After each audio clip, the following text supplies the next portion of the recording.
Right then, welcome to this afternoon's session, reconvening after this morning, picking up on agenda item 11, which is the Draft Corporate Asset Investment Fund Annual Performance Report 2018 to 19 and the Strategy 2019 to 2023. And we're joined by John Bennett, Head of Strategic Property, and Chris Tambini, Director of Corporate Resources. Which one of you gentlemen would like to kick off? Chris. I'm just going to make a few kind of opening remarks and John will take you through the detail. I was kind of thinking back to the time when we established this, which was back in 2014. And in 2013, at that stage, we kind of had a 4-year kind of settlement, so we knew the funding we were getting. And when you looked at the spending pressures and you looked at the amount of funding we were going to get, you could kind of see that it wasn't really going to add up over those 4 years. And that's when we decided that probably an asset investment fund would be a good way of generating some extra income. And since then, I think we've had a pretty positive start. It's not been that easy, it's not been that straightforward, and there clearly are risks with this kind of investment. But you look at the kind of headline figures, the size of the fund has increased by about 100 million over the last couple of years. It's now 140 million in total, and John will take you through the kind of the impact that's having in terms of the revenue budget. What I would say as well, we are taking a pretty cautious approach. So we're taking a cautious approach both in terms of the investment, and that's set out in terms of the strategy, but we're also taking a cautious approach in terms of the financing. So to date, we haven't actually borrowed any money to finance any of the capital investment that's gone into the Corporate Asset Investment Fund. So we're not haven't got that kind of gearing risk that probably other authorities, people like Warrington, people like Spelthorne have got. We haven't got that kind of financing risk. So I think we've made a decent start. We've gone about it in a cautious way, and we are starting to make a material impact in terms of the revenue budget. And I'll pass over to John in terms of taking you through the detail. Okay, thank you. You'll see in paragraphs 13 through to 19 the overview of the performance. Last year I was able to report that the fund had increased in value from 63.5 million up to 102 million, an increase of 38.5 million. I can now report this year that the further increase in value it's gone from 102 million up to 145 million, as Chris just said. So it's an increase of 43 million, or another annual increase of 30%. And as well as the healthy increase in the capital value, the revenue that the fund is generating has also increased up to 6.9 million. That's obviously per annum.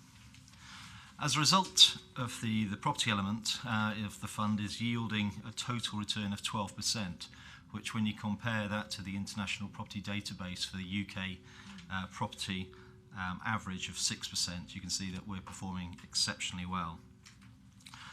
Overall, when you take into account the non-property aspects of the fund, the overall return is 9.6%. You'll see in paragraphs 20 through to 28 a summary of some of the ongoing developments that we're either on site with or shortly about to complete. And just to give you some of the headlines, Airfield Farm, Market Harbour, Phase 1 will complete in November, and that's an 80,000 square foot scheme for 12 units that we've got a great deal of interest in. Leaders Farm, the estate road is now fully complete, so it's fully serviced, and we're in legals with the first 2 tenants to take space on that, and marketing is continuing on the remainder of the scheme. Apollo Court, what was Vulcan Way last time I presented this site in Colville, completes in a fortnight. There's significant interest in the 17 units we have there. I don't know if any of the Commission have been to see the units, but they are looking rather exceptional, actually. 5 of the units are already in legals, and we have interest in all of the remaining units. With regard to the proposed Access HQ on the Loughborough University Science and Enterprise Park, that scheme is on time and on budget. It will be wind and watertight by Christmas. So all of the contingency that we had for the major groundworks, we haven't had to touch. So we're expecting to make savings by the time this unit is completed next July. At Pool Farm and Barrow Road in Quorn, we're proposing a new sustainable eco development. We will be taking the plans through to Cabinet shortly, but we started our pre-application work for a first phase of a 67-acre, 10 megawatt solar farm and a low energy 9-unit commercial scheme at the front adjacent to the A6 dual carriageway. We've got aspirations for this scheme for it to be only the second in the UK to be zero carbon. So we're looking to incorporate as many of the green technology as is appropriate on that scheme. The 10 megawatts will be enough to generate electricity for just under 2,500 homes, or alternatively it is enough to offset all of the energy use by Leicestershire County Council corporate properties. What's not covered in the initial cover of the report, but is in the main report, is obviously Lutterworth East, the 2,750 home scheme that we're looking to bring forward through planning with Harborough District Council in October. We're anticipating that, subject to planning permission, we'll be on site next March with the highways works, and the first houses will start to be built from March 2021. We're in the process of finding a delivery partner to assist us with the delivery of that scheme, and that will be a report to Cabinet in November once we've finished the soft market testing with a number of development partners. We also have recently planning permission granted for 290 homes at Melton Mowbray, and again we're looking to bring that to market. The final point to note with regard to the performance of the fund is the one major acquisition the fund made last year was the acquisition of the Citroën car dealership in Leicester. That was acquired for just under 3 million and is generating 192,000 in rent, which is a return of 6.5%. And the fund also made £2.5 million in capital receipts from selling some of the underperforming assets. I can continue straight into the strategy if you prefer, Chair, or pause there. Let's keep that separate then. So this is focusing on the performance of the fund, really, isn't it? We'll take any questions members have got and then move on to future strategy. So, any questions about the fund? I mean, the performance of the fund is significantly better than others, and certainly more. Not that we've got any money that we could have put in the bank, but if we had put it in the bank, what would we be getting, Chris? 0.25%, 0.5%? So in terms of a strategy, I don't think there's any criticism at all. In fact, I think we would want to be positive to endorse it. But Terry, have you got any questions? Yes, yes, I think it's a very impressive fund, which is nice to see. And after all the things I've said about the Citroën car garage, I'm glad you've done well with it. Clearly, and I'm very pleased that, particularly at the way that you've taken on the issue of climate change responsibilities and what's going to happen at Poole Farm sounds very interesting, and I hope we can hear more of that. And my only question was, when do I get my invite to the Apollo Court? Because I would very much like to see it as in my division. Yes, the invite's going out this week, hopefully. Oh, did you want to speak, Terry? No. Okay. No. You just look like you. Right, okay. Rosita. Just me. Just for clarification, as the fund is independent, is this budget to cover all of the expenses as well, which are associated with the development? So what I'm talking about is your consultants, your legal fee other than recharges, your planning applications. So is that all covered out of the fund? But then my next question, because I can't get my head around it, is that when we are talking on page 63, all the yield and whatever, is that all worked into that? So, because I can't get my head around that. So when you're saying, for instance, I've just got Loughborough, cost it's 22 million, rental income. So in the cost, is all of the expenditure to get us there separate or included in that cost, and does it come out of the fund? That is my first question, please. Yes, the short answer, in that the build costs probably should be more correctly be termed the development cost, because it does include not only the build cost but all of the costs associated with it, whether it's planning fees or legal fees, and the land acquisition is in there as well. Does that, if you're having stuff done elsewhere in the council, so for example legals, that's recharged, is it? As against those The recharges. They're recharged. So if you buy something within the council, the fund effectively pays for that, does it? We try to avoid too much of sort of playing shops amongst departments with our legal colleagues, but we do ensure that the fund is it can afford all of its internal costs, whether it's staffing or advice as well. May I just come back then? So going back, and I only use Loughborough as an example because it's in front of me. So when we're talking about the rental income, so in order to recuperate this and to get the 7.1%, it is about 20 years, right?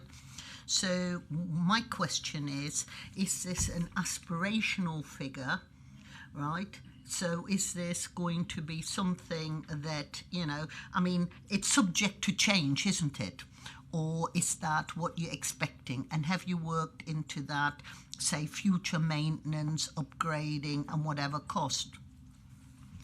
Let the officer answer me, thank you. Okay, the yield that's there is the what's known as the all risks yield, which takes into account basically the entirety of the cost of the project divided by the income derived from it.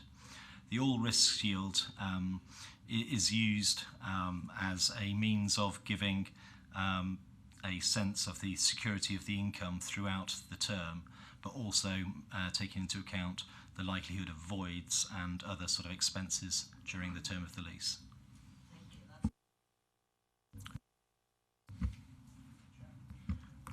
It is quite spectacular, the 43 million. So to simplify it, we probably own land that we'd like to build on. We talk to ourselves and get planning permission or approach a district council, and then we have the uplift values. Is that part of this? Absolutely, and there are instances in the fund where we've taken land that may only have paddock value of, say, £10,000 an acre, and achieved a residential consent, and therefore, different parts of the county gets different values, but say £300,000 to £500,000 an acre. So we can generate value by obtaining planning permissions, but also by undertaking developments, and also by obviously acquiring new assets such as the car dealership that was mentioned earlier. Okay. Right, should we move on to the second section about the future strategy? Thank you. This is going to be fairly short because the strategy only made a couple of changes compared to the strategy that the Commission has seen previously, in that I removed from the previous strategy the update on the fund performance, because obviously that's taken care of in the annual report, so there was no need to include that. But more importantly, what I have included now is in the investment criteria a section to ensure that the fund's future developments will be built in a sustainable manner as possible, increase biodiversity, reduce waste and improve public health. And also we're looking to ensure that our development partners adhere to those principles as well. Those are the only changes. So when you say get the development partners, so if you're planning for some of the housing developments, they'll have to sign up to this, will they, if they want to be working with us?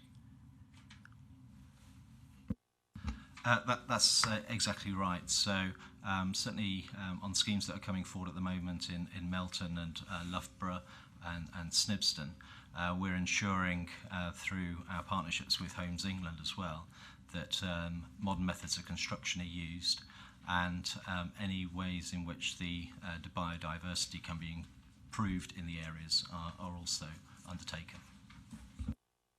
Exceed the building regulations, then are you looking to follow that, or even perhaps go higher on some of the climate issues? At the moment, we're looking to do better than building regulations would have us follow. I mean, there may well be a case in 3 to 5 years that building regs actually catch up with us, and what we're doing actually just becomes the norm. But with the declaration of climate emergency earlier this year, we thought that we'd take a lead on our developments. We do have a mind that we do not want to make these wholly unviable developments by going too far the other way. But anything that we can do, we are seeking to achieve. Okay, that's really positive. Any questions? Yes, Maggie. Just how close are we to setting up a company for property and non-property in the future, being the fund is... Oh, gosh.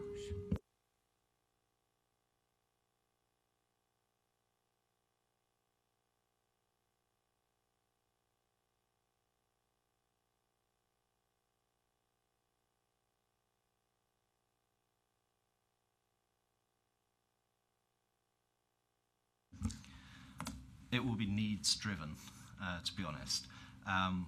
Where we don't need a company, just because of the tax implications, etc., we haven't felt that it's not something we would do just for the sake of it. However, as we're looking to move into the role of developer, especially with regard to housing, as we're not a housing revenue account holder, we can't let properties on assured short hold tenancies, for example. So therefore we would have to set up a housing company in order to achieve that. And at Lutterworth, as we are looking to achieve or select a delivery partner, it may well be that we set up a housing and or other development company, because we do have other things that we could use a company like that for, such as moving into the social care investment programme, which I'm sure the Commissioner are aware of. If we're looking at providing care homes again, then again we could use that company to do a multitude of things. So what we're not looking to do is set up a company specifically to do one thing when it can do many things.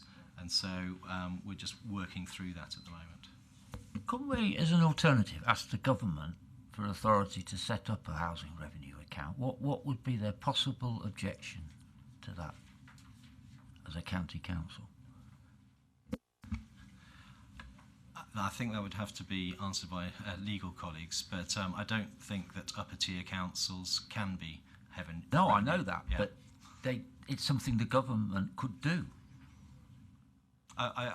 If they were so minded, it would make life a little bit easier. Exactly. Absolutely. Because then we could keep a separate ring-fenced housing revenue account for and have those tenancies as you described. That's something that I think you ought to take away, Chris. In terms of these asks that we put to the government when Byron goes down to London, because surely this would make absolute sense for them to give us the flexibility to do that in terms of meeting the government's own objectives. We could definitely have a look at it. I kind of have a feeling it could bring another host of issues with it, such as right to buy legislation, etc. But it's something we could definitely have a look at. I'm not sure how quickly we get a response from government at the moment, but we can try. Could I just come back, please? On page 55, we have those two nice little pie charts. Now, could you explain them to me? Because, and I know what it says, well, private debt and whatever, but what I'd like to know it is the rural investment. What is that? Just talk me through it, what that actually means in realistic terms and what we're doing. My second question is, I don't want to mess it and mingle it up, but can you just talk to me about our historic assets? Have they gone into this pot, or do they sit separate, like our farms, our, whatever else? So just, talk me through that as well. Okay, with regard to the two pie charts on page 55, they are just diagrammatically showing the increase in value in the various sectors of the fund. So, taking the rural element, that had a value of 19.4. There's been some investment in some farmhouses. Some farms have increased in size by a small acquisition or just general improvement to the properties, and so there's a marginal 1.3 million of improvement throughout the rural estate, and the same goes for most of the other items. I mean, I don't know if you want to go through each of them, but it is just showing that either the asset valuation has taken into account either acquisitions, improvements in value through the grant of planning permission, or the improvement in value through investment in those properties.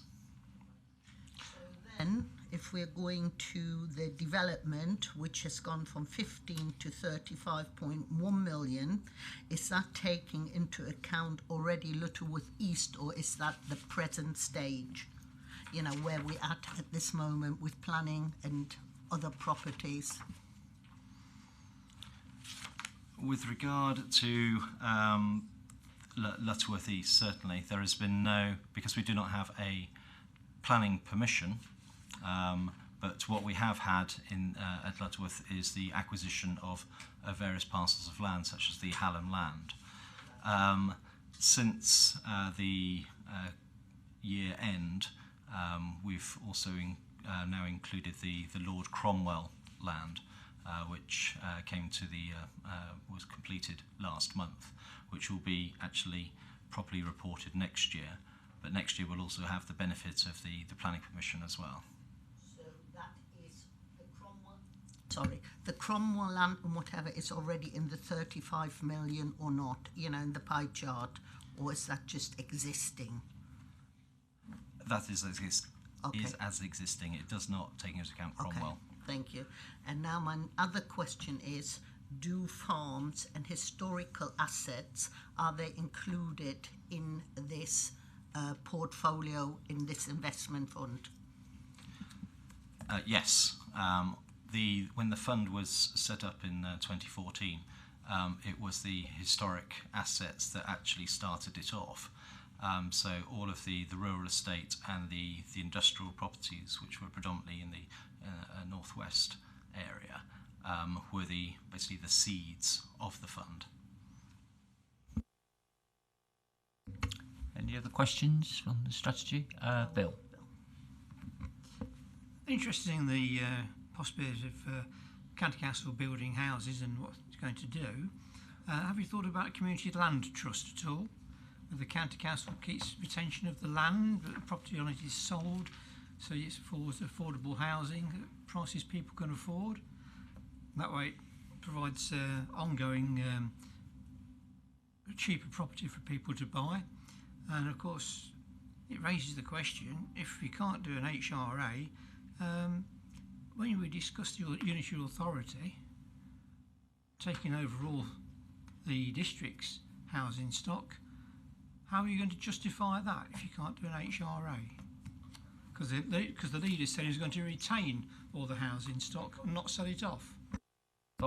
We looked into this when we did that piece of work, and if the council became a unitary authority, it would have the right, it would become a housing authority by virtue of it being a unitary, a bit like Rutland County Council is. Although it's still a county council, it is a housing authority. John? Yeah, to answer the question with regard to retaining the freeholder some land to then develop affordable housing upon it, what we're looking to do is actually bring in registered providers to provide that housing element.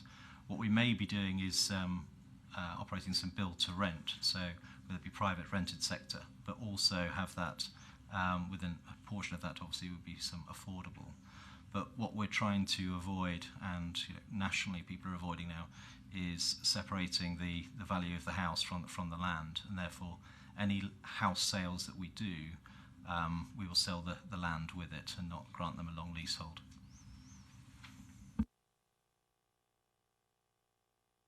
That's been very controversial with developers doing that, and the government's threatened to, well, hopefully is going to change the rules, aren't they? To stop, because then they're coming back and saying, oh, we're putting up the lease charge on the land, and people who thought that they weren't going to get caught suddenly getting stung thousands of pounds lease charge a year. We wouldn't do that, but Very point, Chair. If the county council hold the land, then it's in control of what happens to that property in the future. But it keeps that price that people can afford to buy what's built on the land without actually being sold off. two different objectives here, haven't we? The developer's objective would be to maximise income. What you're saying is it would enable us to keep the property, ultimate control of the property.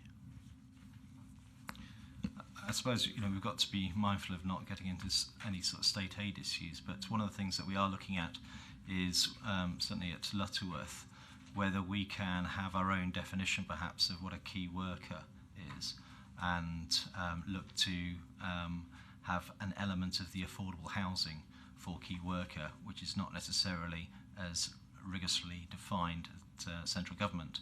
We may have other local or public sector workers within that definition. Terry? Thanks, Chairman. Just a quick bit of clarification following the response you gave to Rosita. My understanding when I became a county council was we had land and buildings worth some 200 odd million. So if we put those all into the fund, where have they gone? Whereas you said we put all the assets into the fund. Yeah, those properties count also included all the operational properties, which whether it's museums or offices, etc. So those properties are held out with the fund. It is the rural estate and the commercial properties that formed the start of the fund. Okay. Right. Can we thank you for coming on this morning as well, because we kept you waiting, and presenting the report. I think it's definitely developing along the lines that you hoped it would, and I think that it's making a major contribution to the funding pressures that the council faces. So thank you.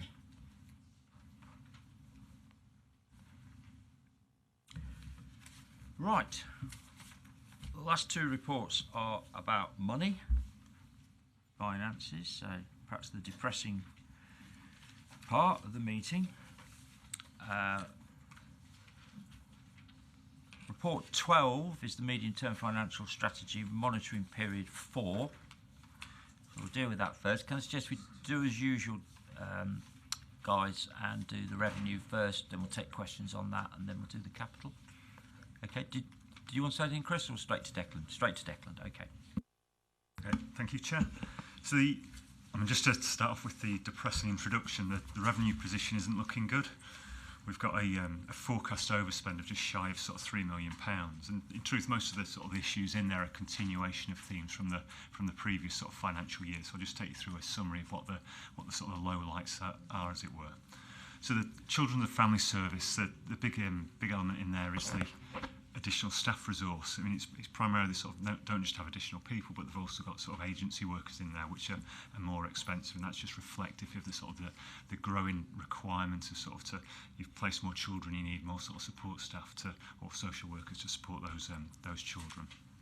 The other element is asylum-seeking children, which is £700,000. Now, both of these cases did receive growth in the MTFS, and in the case of the asylum-seeking children, or unaccompanied asylum-seeking children, have received additional government funding. So you can see that kind of the scale of the problem on both these areas is kind of continuing to grow, as opposed to just being a sort of a flat line. Adult social care, on the face of it, looks the other way around. We've seen a sort of continuation of the trend of lower usage of residential care, which is in favour of sort of community-based sort of services, and that's in line with the department's strategy of promoting independence.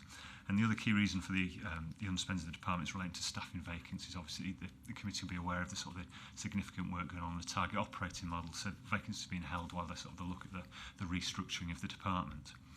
But you'll also have noticed sort of further through the report the sort of the overspend on the inflation contingency, and this relates to the cost of reviewing the approach to care fees or care home fees. Now we do this every year, but there's a more fundamental review this time round. So this does mean that adult social care as a whole will be spending more than we initially budgeted at the start of the year. Moving into environment and transport, again a continuing theme, SEND transport services got significant growth in there, despite again having growth funding in the MTFS. The issues in this area have been compounded by the delay in the savings. There was quite a significant saving put in there that's been held off for 12 months due to the judicial review. So despite us being successful in the judicial review, it does mean that kind of the implementation of that saving has been delayed. Another delayed saving as well is hitting E&T. The bus subsidy savings against that has been sort of delayed as well, and it's sort of that issue is being compounded by the fact that some more commercial services have become unviable, so the department's having to pick up the tab on that, as it were. Other key issues in corporate resources, although it's balanced as a department overall, corporate resources does have some pressures, and the key one that it's got in there is commercial services. So there was a plan a few years ago to sort of increase the contribution by £2 million, but it's proven to be more difficult than originally planned. So although the target is still the £2 million, it's going to get spread over a few more years, hence the contribution to the sort of the corporate resources budget this year is a little bit lower. And an example of sort of the additional pressures is the national living wage. As those base costs are going up, the efficiency work that's been done and the price increases haven't been sufficient to fully mitigate that, so things are a bit slower. So the key elements that are contributing to the £3 million, it'd be remiss of me not to mention the sort of the SEND placement pressures. So although it's outside of the main county council budget, it is spending significantly in excess of the grant that we receive. So at the moment, the latest forecast is £6 million. So it's almost certain that we're going to finish this financial year with a negative reserve, which is a bit of a bizarre concept, but it is becoming more common kind of nationally. We are seeing some authorities this happening too. And the problem with the negative reserve is it's not certain whether you can ever clear it, so the liabilities could still fall back to the county council. I'm kind of slightly crossing over onto sort of Chris's paper, but the sort of the MTFS update received a supplementary report, and the reason we gave a supplementary report is because the cabinet report that's going on the MTFS next Friday gives just a little bit more detail on the SEND spend, and although the £6 million is what we forecast for this year back in the budget, the sort of the medium-term pressures has increased, and this is a mixture between savings being slightly slower, but also the sort of the costs of implanting those places being higher. So instead of a liability peak in a few years' time expected at £10 million, it's grown quite significantly to £27 million. So in addition to that sort of revenue overspend, it's just keep that at the front of your mind, because it still is the main issue that's affecting our finances at the moment. Thank you, Chair. Okay. So just on the overspend then, the projected overspend, at this stage are you looking for departments to balance their budgets within there, or is this going to be a call on the central contingency?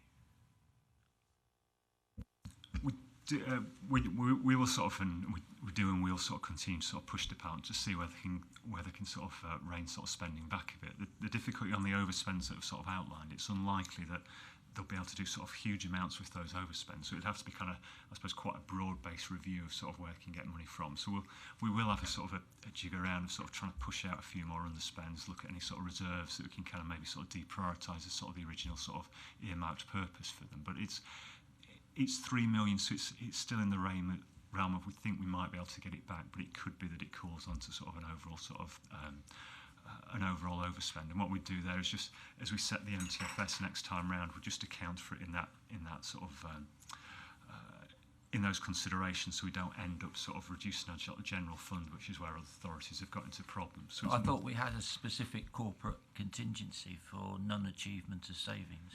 We released it as part of the MTFS, so it's there for next year, but not in the current year. So the problem we were having, because we were sort of doing well on the savings, we always ended up sort of £8 million unallocated. So just trying to kind of sort of avoid just having sort of continued underspends, we released that sort of as part of the MTFS. But what we'll probably do is, the long and short of it is it'll just be less money on sort of future capital developments if we do continue to overspend, is where it'll sort of wash through. Okay.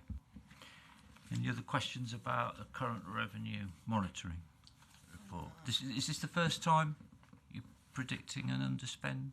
An overspend? Yeah, that's I think, yeah. over the last 10 years, I think it's the first time we've reported an overspend. Because you've always had an underspend, which has then contributed towards one-offs or gone back in, hasn't it? So perhaps this is the warning signs that it's getting more and more difficult to make these savings, because we're delving into more and more difficult areas to achieve them. What was the low-hanging fruit's all gone. Yeah.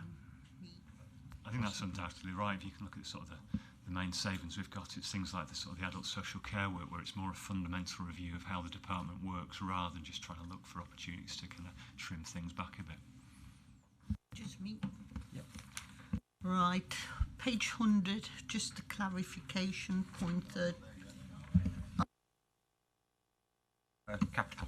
Sorry. Okay, do you want to do the capital introduction then, please? Okay, so the program's shown a slippage of £17 million. The report covers the details, so I won't repeat it. There's nothing that sort of you've heard about the sort of Soch Bridge before, so it's the main sort of overspend issue. So I won't sort of go back into those and repeat the detail of the report. The report also covers the Q1 performance, or quarter one performance, of the Corporate Asset Investment Fund, and this is in line with target. Just a note for your sort of, I suppose, own reading of it, it's only the revenue returns in there, so the overall financial benefit will be higher when you take into account capital appreciation. And the final part of this section just touches on the sort of funding shortfall for future developments, and it's a similar level of 55 million to what we've reported previously, and resolution for that will pick up as part of the MTFS refresh. And that's all I was going to say on the capital. Rosita? Thank you. Page 100 then. 32, just clarification. It says, due to accelerated timescale, 6.4 million. Is that overspend, underspend, investment? Not quite clear on that. And then the second part of that question is, has that been worked into the previous report? Because whatever it is, it makes a significant difference to the figures quoted there. And then going to page 99, number 27. Could you give me an explanation? And that's just an explanation, not really finance. It says partner workshop is planned to be held in September to confirm the detailed working relationship and define the partner contributions. I don't know what it is. We know very, very little. And also, I think Terry has got a point to make there, but I think, and I could be wrong, it is to be revenue, and now it's under capital, but I think Terry can say something on that.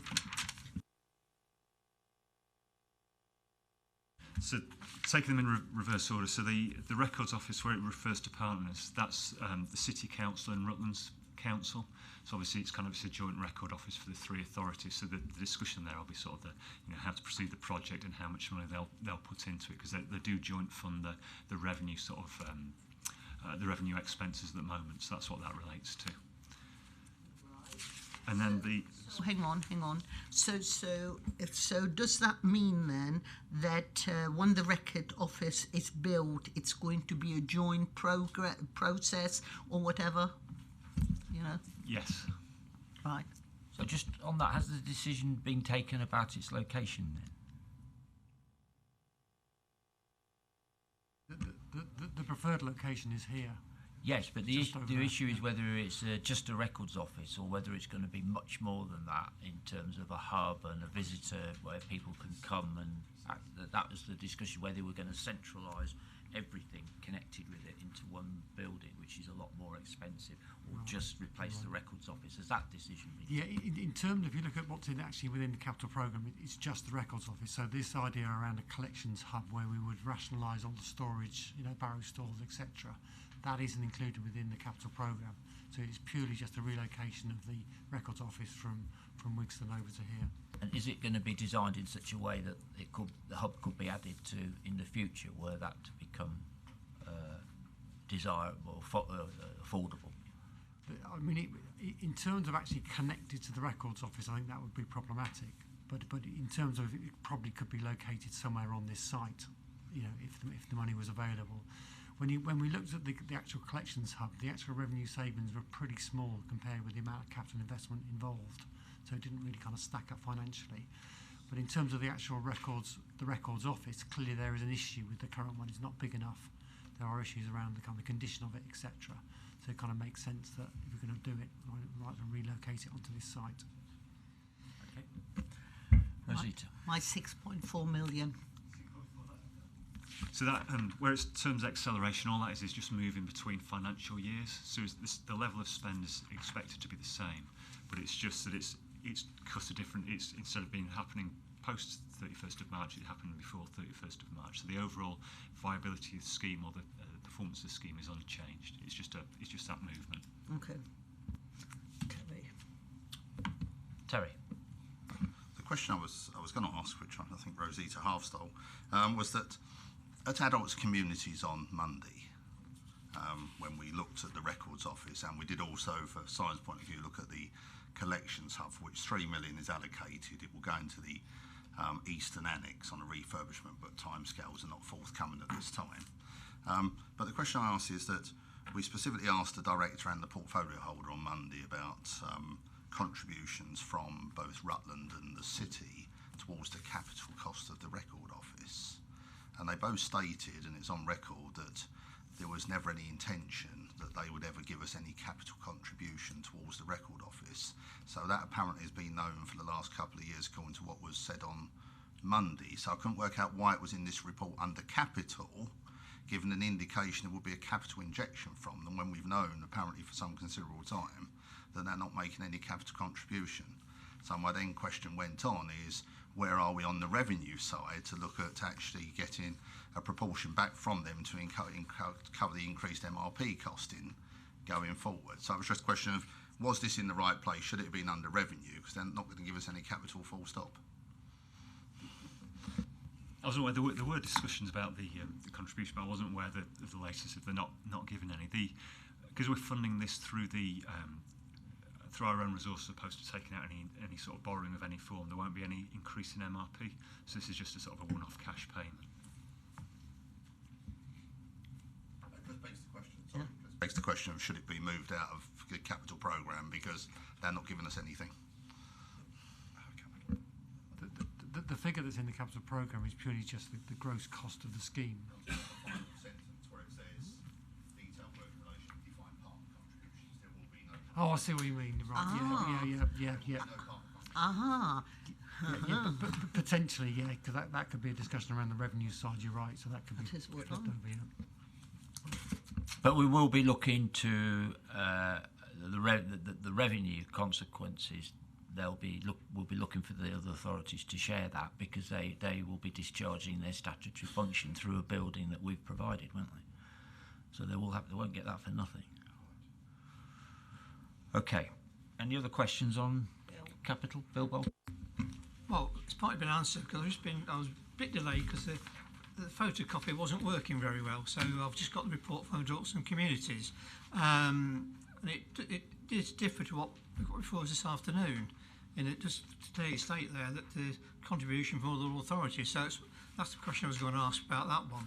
But I'm also concerned because not far from there we've got Burkitt House site, which has now been vacated by Burkitt House, and there's some discussion about whether it comes back to the county council or not, because Burkitt House became an academy. We get these 125 years we give them for the Academy. They've moved site, so this site is now vacant, even though I understand there's somebody using the building. I don't know who, but we were told originally it was going to be up for sale once they've got the legalities sorted out. So I'd have thought by now it would have come through somewhere on one of these papers, and I've not found it anywhere. I must admit, I'll have to dig into the detail of that. I can tell you who's in there at the moment, which is the catering service. But in terms of the future use of that site, it's something that's under consideration, and I'll have to come back to you. But on a point of principle, if an academy moves or goes somewhere else or ceases to exist, the freehold asset comes back to the county council, doesn't it? That's in the academy legislation. Any other points on capital? Right, thank you very much. Can we move on to the final item, probably the most important, actually, item 13, medium-term financial strategy update. Earlier Declan referred to an additional supplementary paper that Rosemary circulated. I just want to make sure you've got that. That focuses particularly on the issues with the SEN block, and you can see there. So, Chris, I'm sure you're going to do it anyway, but can you cover the announcement that actually the spending settlement it was going to be for 3 years, but now it's going to be for 1, and what the impact, how you see the impact of that? And then secondly, there was a lot of media stuff last week that around a lot of adult social care one-off grants, the government hadn't confirmed that they were going to continue in the next financial year, and unless local authorities knew pretty quickly, they were going to have to start contingency planning for that, and that money represents a significant amount of adult social care spend. Could you address those 2 points? Thanks. Okay, this is the usual kind of report we tee up to kind of kick off the MTFS. Usually comes in most Septembers. I must admit, I'll start with the bleeding obvious. I mean, the context in which we're pulling this together, this MTFS, is huge uncertainty over nearly everything. And I must admit, I mean, there's uncertainty over funding, timescales, who's going to be in power, what's going to happen in future prices, etc. And having said that, I mean, one thing that stood us in very good stead is the fact that we have planned. So even despite that uncertainty, I think we need to continue the medium-term financial planning, because that has really kind of stood us in good stead. But I think the difference is we'll probably need to be a lot more nimble over the next year or so in terms of looking at what's happening nationally and possibly changing that plan, and that might be the timescales of the budget, it might be what's in the budget, etc. I just think that there's a huge amount of uncertainty. I mean, this report was actually written a couple of weeks ago, and I must admit a lot has happened in those weeks. And if we wrote it today, it would be slightly different. Before I came here, I listened to half the spending review, so I've got half of that. I don't know, did you manage to finish it off? so Declan's listened to the second half. So between the two of us, we might be able to answer some of those questions you asked at the beginning. If I start with the funding, and I must say there is the usual caveat that even when we go back and look at what's in the spending review, the devil is always in the detail in terms of when it gets to the government department, how they actually divvy that money up between local authorities, when it goes to the kind of the Department of Health, how that Better Care Fund money is divvied up between local authorities, etc. But having said that, and a lot of this has been trailed in the run-up to the spending review, it does look like kind of positive news for next year in terms of funding. It does look better than we'd expected. You've probably seen things like the £700 million for SEN, which looks helpful in terms of how that's going to be divvied up between local authorities. I don't know, but it could be in the region of, I don't know, £3 to £7 million that we get, which does help. It doesn't sort out our issue, but it does kind of make a bit of a dent in it. It looks like the Better Care Fund and the Improved Better Care Fund and all that health money is going to be rolled forward, and that is helpful. It also looks like a lot of the other one-off monies that we received over the last few years, again, it looks like that's going to be rolled forward. So in terms of our current MTFS projection for next year, from what I've seen, I think we'll be in a better position in terms of funding for next year. In terms of the scale of that, it's difficult to actually kind of say, but it looks like we will be in a better position. Now there's going to be a bit of a but. It is, as you mentioned, it is a 1 year spending review. Yeah, it is a 1 year spending review, and those spending commitments, which on the face of it look more generous than what we anticipated, are funded by borrowing. And if you listen to people like Paul Johnson from the Institute of Fiscal Studies, you know, it's not as if that extra money is really there. It's extra borrowing the government is doing, and the extra borrowing the government is doing for 1 year only. On top of that, I mean, I was looking at the risks of recession. The risk of recession next year, I think, is running at around the 30% level. I think that was kind of early July. Probably if you took that risk now, it'd probably be more than 30%. If you took in a hard Brexit into account, it'd probably be more than 30%. So you've got all these kinds of risks around there. So although it looks better for next year, that is 1 year only. I mean, the Institute of Fiscal Studies have even said that they can kind of see austerity coming back in about 2 or 3 years' time, if there is a recession. So, but that's not to say there is some positive news in it. So that's the funding side. In terms of the pressures, I'm not going to go with what Declan said already. You can kind of see there are clearly some big spending pressures that we've got this year. We're overspending for the first time, probably ever. Actually, we forecast an in-year overspend. We've got major structural issues such as an ageing population. We've got continued pressures around children's social care, and we've got massive pressures around SEN. That extra funding should help. It won't sort the problem. Probably what we need is £700 million every year for the next kind of 5 years. And I don't think that is going to happen. So that pressure will continue. And I can't see any scenario where our spending pressures let up. I really can't see any scenario.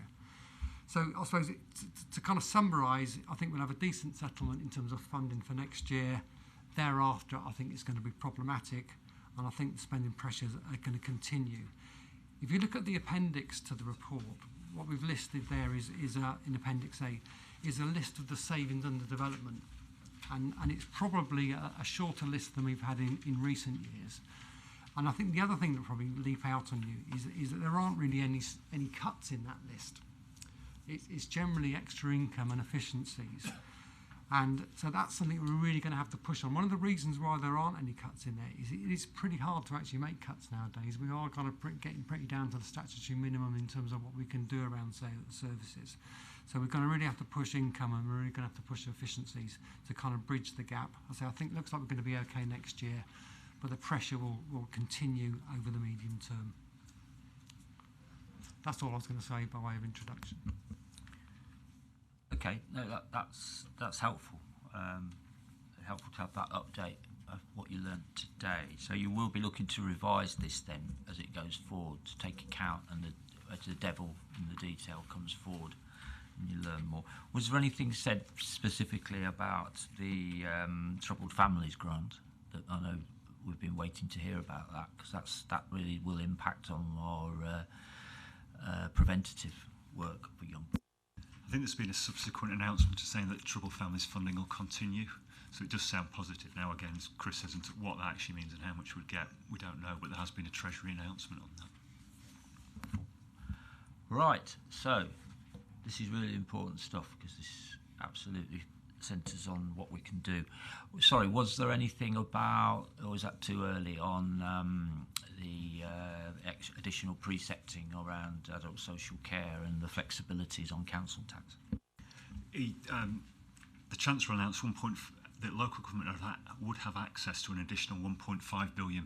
So the phrasing of how he's done that makes it sound like some of that's going to be locally generated. So it does sound like there's probably going to be sort of the adult social care preset or a social care preset continuing sort of next year as well. So, but it does sound like it's probably a mixture of kind of sort of government money and sort of locally raised money.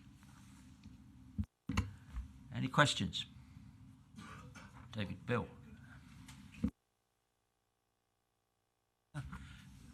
Any thoughts being given to the delayed HS2 project? We did set aside £400,000 as a contingency for impact on Leicestershire. It now looks as if that scheme is going to be 10 years away, perhaps, even if it's ever built. Do we need it's to under have review. Right, so are we going to take account of this review in that? Because it wasn't just 400,000 1 year, was it? It's ongoing, and haven't we staffed up to do this work? So are we going to put that on hold? What are we going to do about that? Well, we'll have to wait for the outcome of the review. I mean, I think Sajid Javid did say it was going to be some kind of fast-track review, so hopefully we'll get an answer fairly quickly and we can make a decision. But we have got a team working on it. You're right. All right, David. So we've got to wait for the outcome of the review by Lord so-and-so someone. Okay. Any other questions? David again. About my friend the HIF bid. Has any news come through about that? Where are we with? Do we know when we're going to get the decision on the HIF bid? People might have noticed over the summer that some of the HIF bids, there have been announcements for. They seem to be doing it by geography, so they're big, like the HIF bids announced about South East a couple of weeks ago. We were kind of expecting it today, but we've not heard anything so far. So, yeah, I've not heard anything. Can we do one of those members' brief note things when that is, with whatever the outcome is, even if we haven't got the detail? Did we get it? Did we not? And what's the next steps? Yeah. Okay. Thank you. All right. Terry. On page 121, section 18, last bullet point, a view of single-person discounts is being undertaken. Can you explain the process for how that review will be undertaken, how it will come to us, and will it also include issues like second homes, empty properties, etc.? So we do this obviously through the sort of the district council. So they'll, with the exception of Charwood, it's already part of their contract with their sort of council tax sort of administration provider. The other districts sort of will appoint sort of somebody will do reviews of the sort of the properties, identify the sort of single person discounts, and then try and see through things like credit reports whether there does look to be multiple occupancy. When they do identify people, obviously get in touch with the people and sort of get them to try and justify the discount and basically take it away. So it'll kind of, when they do take it away, it'll just flow through additional council tax from the districts into ourselves. Just to say then that was felt a little misleading, because it looked like it was going to be a review of the process, the actual fact of them, and clearly it's a review of whether or not people are scamming it. Okay. Kevin Felton. Thank you, Chairman. Commercialism. I chaired the review that took place, the 5 years ago now, that we should set up something of the order of corporate. Oh, if you get nearer, it's better. Corporate trading services, basically. So it is disappointing to see that it's not really fulfilling all the original plans that we had for it. And I'm just hopeful that, maybe with a few other things nationally getting sorted out, maybe this might begin to get back to where we hoped it would be. I must say, it's not all gloom on the commercial side. I mean, the amount of income we're getting is well over 1 million, isn't it? I can't remember what it is now. It's contribution. And also, you've just seen the Corporate Asset Investment Fund report, which is kind of part and parcel of the same kind of agenda. It's just that when you get the national living wage goes up by about 7-8% in 1 year, it is a bit of a hit. So we are still looking at things. There's a new cafe at Beacon Hill that's doing well. That's beating our expectations. So yeah, we are still looking at it, and hopefully we will get more income. No, one of the things we discussed when we did the review was actually printed services, and I know that hasn't come quite the same way, because clearly the ability for everybody now to do their own printing at a certain price is it's negated in a way what we were hoping to do. But nevertheless, as you say, there's a bit of light at the end of the tunnel. It'd be nice to see it fully operational here. And then Rosita, you've got the last question. Thank you very much. 2 small items. 129, we're talking about the customer service centre, and I agree with the content here, but I think there are still quite a lot of improvements that need to be made.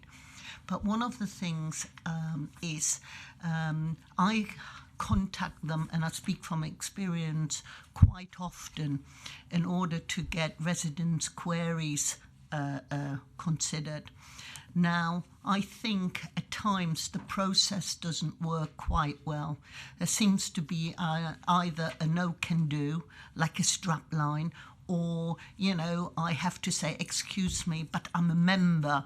And then when you are transferring things, say for instance, the other day I've been wanting something from, I can't remember, and even the customer service officer has difficulties to get a response from that department. Now, the way I see it, if we try to, instead of me approaching you straight away and adding, you know, if we're going through the process, then that process needs to be streamlined a lot better to enable members to do their work. So I think there is something that needs to be looked at. My second point is, and I've forgotten what it's called, I've got a blunt moment. Simon, help me out. I think she asked, referring to the internal group that's been set up to look at growth, the growth. What was it called? Strategy. And that's it. Thank you. Yeah. Now that isn't in here. We've committed, I think, 500,000. So, you know, where is it going to be? What's it going to do? When will we see a report on, you know, the way forward with that? Thank you. If I start with the growth unit, it's a good point actually, because I'll have to. I mean, the growth unit should be there to kind of reduce some of our kind of capital kind of asks, but also to generate more income. And I'll have a think about how we report it. It clearly kind of knocks through into the corporate asset investment fund to an extent, but not fully. So can you leave that with me, and I'll have a think about how we can report on it, because it is an important kind of change and an important investment. In terms of the customer service centre, I do agree with you. We are reviewing the customer service centre. We do think we can streamline the processes. We also think that we can probably take a far more kind of aggressive approach around the digital kind of agenda. We look at a lot of our services. I think we can digitise them a lot more. We've done some very good things quite recently around temporary parking permits in Loughborough, where there is a digital process now on our website, and we think we can do that a lot quicker. So we've got a kind of far more agile approach to that. So it is something we're looking at, and it is something I think we can make some quite big improvements and make some savings at the same time. Sooner the better on that. Sometimes you just don't get a response. Yeah. I think there is a response time for members that we're supposed to get something back within so many days. Yeah, no, that's not the answer though, is it? That's just thank you for your query. It's not the answer to the issue. Okay, right, we're digressing slightly. Are there any other issues on this financial strategy? So you're going through to Cabinet on this, and then in the autumn, the details, you'll be preparing the detailed MTFS roll forward report in the usual way. You're not proposing any changes or nothing the government said will require us to change the process. It should. I'll say there's a big caveat. It should be the standard process. So we'll kind of aim to hit kind of Cabinet in December, and then through to scrutiny in kind of January, February. I think the only difference is we have done this kind of fairly involved public consultation exercise. So again, hopefully we'll get the results of that. I think is that October, November time. It'll come to scrutiny in November. November. Before it went to Cabinet. So you'll see that. I think that's the only difference. But I'll say we'll have to wait and see in terms of what happens nationally. Right, can I thank you very much for that report and for introducing that and answering all our questions. That does complete the business today, but before you go, just looking at future meetings, just to make sure everyone is aware of those. 6th of November, 27th of January and 11th of March are our next 3 meetings. However, you will be delighted to hear that we need an extra meeting scheduled. The proposed date is the 30th of October to look at the Unitary Authority business case as prepared by the Executive. Now, I'm going to give some thought to how to do this and how long it's going to take, but it did occur to me that we could have a morning meeting or an afternoon meeting, or you may say, look, this is so detailed, so important. Is it 300 pages it runs to? Not No, it's not quite that long. No, I'm being facetious. No, it's not that, but it is quite a thick document. So really, I'm just looking for some steer whether you want a morning, an afternoon, or it could run over lunch.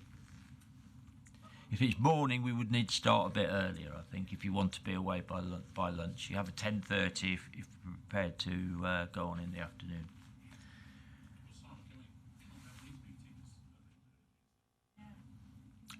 If you want, quite happy with that. But somebody said, "Oh well, if we start at 10, I've got to be here for a group meeting at 9:15, and that means the traffic from Melton. It wasn't you, but the traffic from Melton at 8 o'clock. So that, yeah. So that's why we did that, because of group discussions. But if you want to go back to a 10 o'clock start, I'm more than happy with that. Try and stretch an extra half hour to do the business. But just in terms of this one-off Unitary Authority business case meeting, any thoughts on how you want to approach this?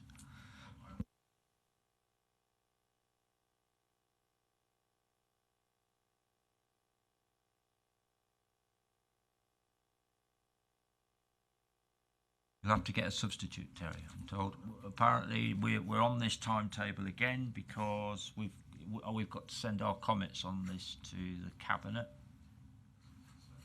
When's the task meeting prior to that? 23rd? 27th of September. Well, then it's got to go to Cabinet. This is going to Cabinet, and then they're going to ask us to look at it. That's the process. So they're not going to agree it, as I understand it. They're going to agree it to go to scrutiny for consultation. Yeah, they're going to approve it for consultation as opposed to sign it off. Yeah. How does that fit in with the test then? You've got the test group on the, and then... The process is task group get to look at the draft before it goes to Cabinet in October. The draft goes to Cabinet in October for approval for it to come to scrutiny for comment. Right, so if Terry and Hilary can't be here, is there any, leaving them out, is there any preference for a morning or afternoon meeting? Morning? Get it 10 o'clock? Try and get it done before lunch? Okay. Thank you very much for your attendance. Sorry it's been a long meeting. Terry?